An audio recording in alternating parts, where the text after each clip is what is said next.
Hi, I'm Kinsey, and I'm going to do the Stay Home Reading Tag.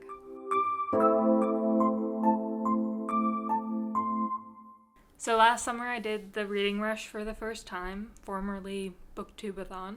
And so I had a lot of fun over the summer, 7 days of reading. I read 7 books. I saw that they're doing a condensed version during this stay-at-home, shelter-in-place situation. So I decided to participate. So part of that is a book tag. So I'm going to do that. The questions are in the description, and I'll link the original video. The first question is, how is your reading going while staying home? It's been going pretty well. Definitely some days where I have been choosing not to partake in the internet, partake in the news, and so I've been reading a lot more than I was before. Although I will say I've been working from home since mid-March, and so I would listen to audiobooks a lot on my commute, and now I barely ever listen to audiobooks, only when I'm like cleaning or something. And so I've been getting all of these things off of the holds list.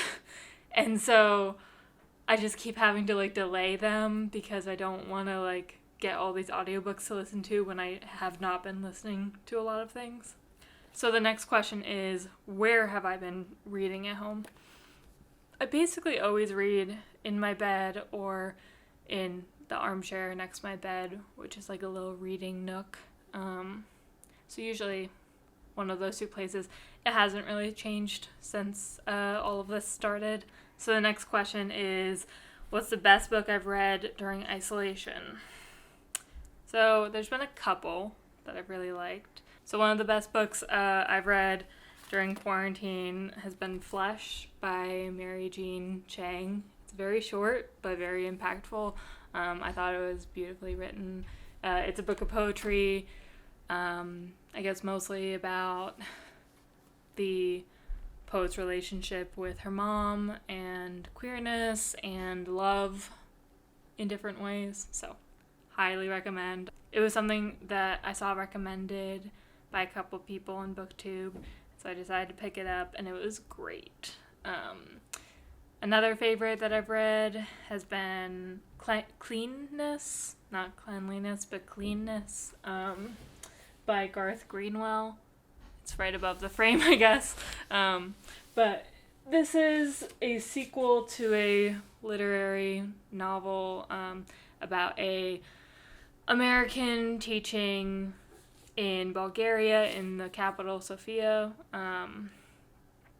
and like the character is gay and going through that, like, I don't know, cruising and relationships and drama and like politics and cities and all of those things. But this was really good. The next question is favorite feel-good book.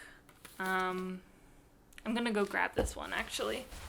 So my favorite feel-good book is actually 3 books, kind of. It's the Austin Kleon series, Steal Like an Artist, Show Your Work, and Keep Going. I'm thinking specifically of Keep Going.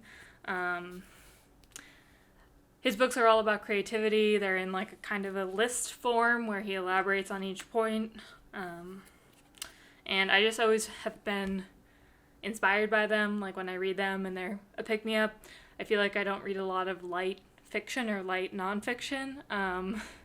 If I had to pick a non-like creativity self-help book, I'd probably pick The Rise of the Dinosaurs, which is a nonfiction book, which I listened to, which is definitely like light and fun and science.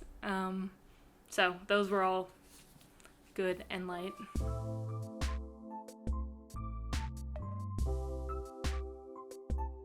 The next question is author to shout out. So I would also have to say Mary Jean Chang. This was great. I love this. If I had to shout out another author, Jennifer Clement is one of my favorites, or this is one of my favorite books, Gun Love. It's set in Florida about a girl who lives in a car with her mom, but it's just very like, I don't know, vibrant, I guess. Like I could really imagine this world. So this one is very good, and I don't feel like anyone talks about this one or this author at all, so Jennifer Clement. And the last question in the tag is, what is my Reading Rush TBR? So there are 4 prompts. I picked 3 books because you can have them satisfy more than one prompt. So the first one is book with a house on the cover. So I picked Opioid Indiana, which has these trailer homes on the cover.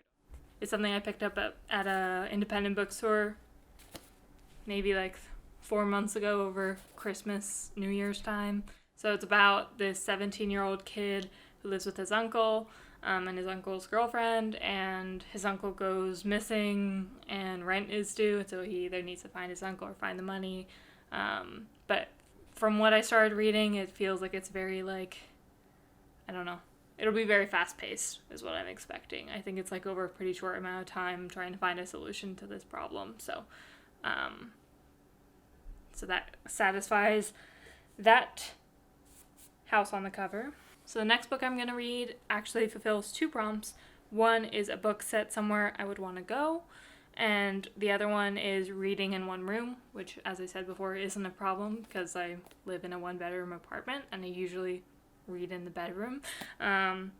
So that book is going to be The Summer Book by Tove Jansson. So this is pretty short. I actually got it from, I think it's Life's Library.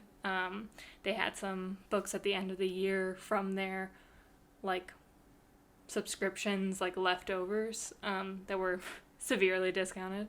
And so I'm like, sure. And so I picked this up. It's set in Finland, I believe. Yeah. A tiny, unspoiled island in the Gulf of Finland.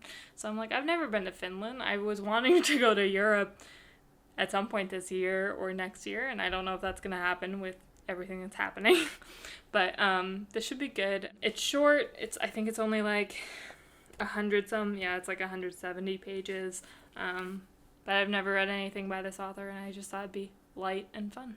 So the last prompt is a book that will make you smile. So as I said, I don't own a lot of books that are fiction or nonfiction that are light and would make me smile. So I actually picked Useless Magic, Lyrics and Poetry by Florence Welch. I think I bought this for myself a while ago as a treat yourself thing, and I've been meaning to read it, and so I'm excited to read it. I think it's a mix of, lyrics and other poetry with images in it. I guess I just think it'll be I don't know. I've seen Florence in concert a couple times. I really like her music, so I figure I'll probably like this, and this hopefully will make me smile. So that's all for the stay home reading tag. I will report back, although I don't expect to have any trouble finishing all 3 books. I should be able to do all the prompts and fit this readathon in. But thanks for watching, and I'll see you next time.